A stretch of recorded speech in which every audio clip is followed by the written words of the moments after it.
देखिए, आज हम बोलते हैं मिट्टी बंजर हो चुकी है या मिट्टी अनुउत्पादिक हो चुकी है। किसान भाइयों, इससे ढेर सारा प्रभाव खेती और किसानी पे पड़ता है। फसल में वृद्धि की कमी हो जाती है। लाभकारी मृदा जो है वो कम होने के कारण से उर्वरकता कम हो जाती है, जिससे फसल की वृद्धि भी कम हो जाती है और उत्पन्न में बाधा हो जाती है। दूसरा, कीटक और रोगों का प्रकोप बढ़ जाता है। जैसे प्रकाश संश्लेषण तो पहले ही कम हो जाता है, जमीन अल्कलाइन नहीं बचती है, मिट्टी स्वस्थ न होने के कारण से बार बार फसलों पे या जो भी फल सब्जियां हम उगाते हैं उसके ऊपर कीटों का प्रभाव बढ़ते रहता है और बढ़ती बीमारियों के कारण से हम पेस्टिसाइड्स या महंगे महंगे दवाइयों का इस्तेमाल करते हैं और उससे जो होने वाले दुष्परिणाम हैं ये हम सब लोग जानते ही हैं। तीसरा, कृषि उपज की गुणवत्ता घट जाती है।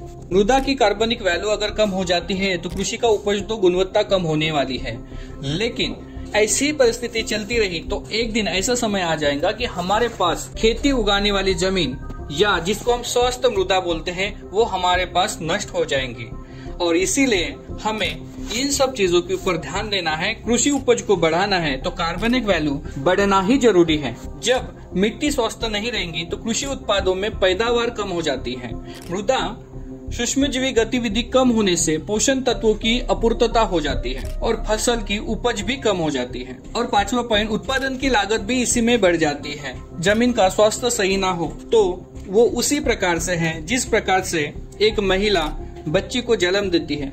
बच्चा तब हट्टा कट्टा या सुदृढ़ पैदा होता है जब उसकी माँ अच्छा खाद्य खाए या सही तरीके से नरेशन करे, पोषण करे।